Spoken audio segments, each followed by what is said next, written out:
একটা নতুন রেসিপি নিয়ে চলে এসেছি। আজ চিলি চিংড়ি করে দেখাবো। চিংড়ি মাছটা ভালো করে ধুয়ে নিয়েছি, আগে দেখিয়ে দিই। দেখুন চিংড়ি মাছগুলো পরিষ্কার করে ধুয়ে রেখেছি। এবার এটা ছোটো চামচের 1 চামচ গোলমরিচ গুঁড়ো, স্বাদ অনুযায়ী লবণ, কালারের জন্য কাশ্মীরি লঙ্কার গুঁড়ো, গরম মশলা গুঁড়ো ছোটো চামচের 1/2 চামচ, 1 চামচ আদা রসুন পেস্ট,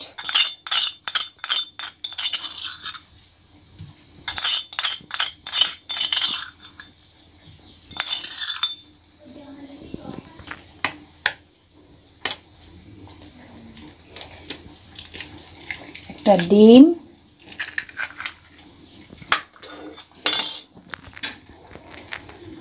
এক চামচ বড় চামচের 1 চামচ কর্নফ্লাওয়ার, আর একটু দেব, এই 2 চামচ দিলাম, বড় চামচের 2 চামচ কর্নফ্লাওয়ার দিলাম। আপনারা চাইলে ময়দা দিতে পারেন, আমি ময়দাটা দেব না। এবার এটা মেখে নেব।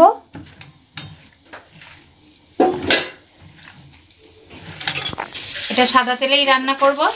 প্রথমে চিংড়ি মাছগুলো ভেজে নেব।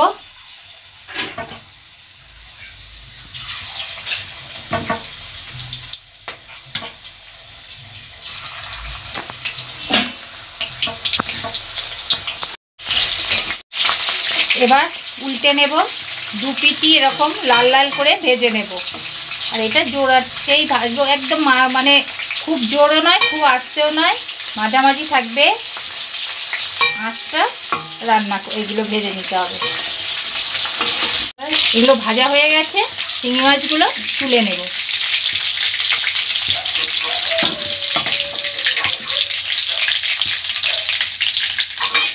বাদ বাকিগুলো এরমভাবেই আমি ভেজে নেব। এবার রান্নাটা করে দেখাবো। প্রথমে রসুন কুচি,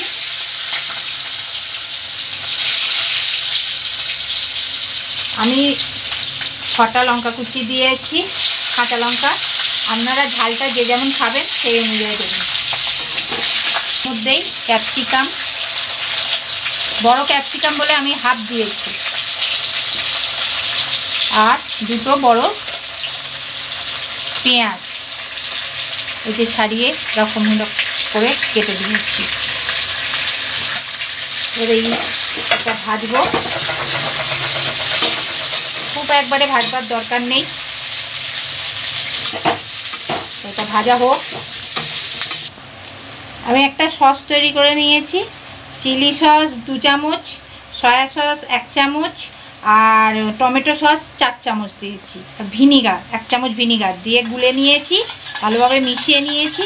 নিয়ে এবার এটা দিয়ে দেবো। পেঁয়াজটা ক্যাপসিকামটা কিন্তু আমি বেশি ভাজিনি, বেশি ভাজলে খেতে ভালো লাগবে না।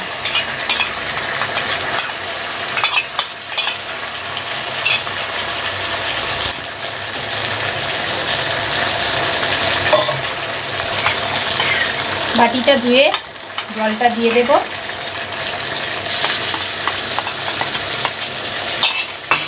দিয়ে ভালোভাবে এটা মিশিয়ে নেব।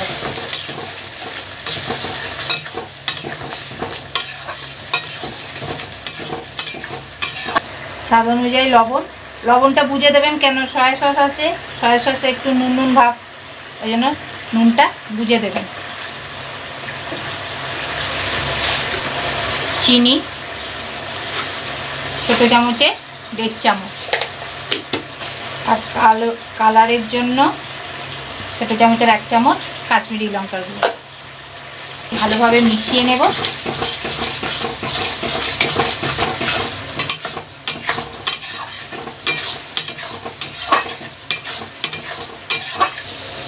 এবার এই যে চিংড়ি মাছগুলো ভেজে রেখেছিলাম সেগুলো দিয়ে দিলাম, দিয়ে ভালোভাবে মিশিয়ে নেব।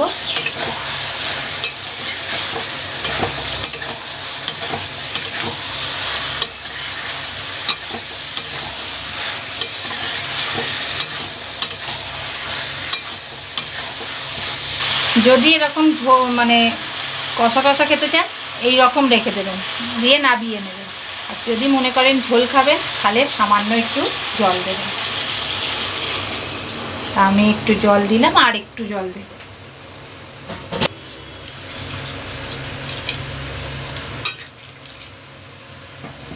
রুটি, লুচি, পরোটা, রুটি এর সঙ্গে খেলে একটু এরকম বেশ কষা কষা হবে, খেতে ভালো লাগবে।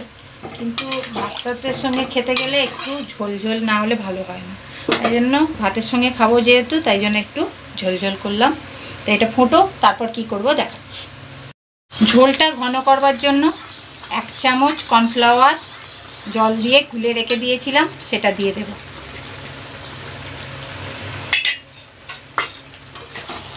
একটু নেড়ে দেব, ভালোভাবে মিশিয়ে দেব। আর একটু হোক, এটা দেওয়ার পর হয়ে গেছে। নিভিয়ে দিলাম গ্যাস।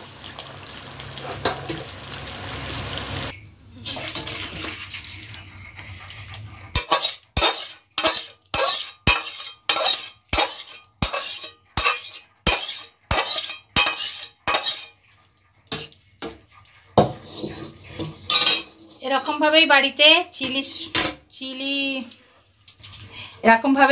চিংড়ি বাড়িতে তৈরি করে খেয়ে দেখবেন, খুব ভালো লাগবে। আর আমার চ্যানেলটা বেশি করে দেখবেন, সাবস্ক্রাইব করবেন, শেয়ার করবেন, লাইক করবেন, আর কমেন্ট বক্সে অতি অবশ্যই কমেন্টস করে জানাবেন আজকের রেসিপিটা আপনাদের কেমন লাগলো। নমস্কার।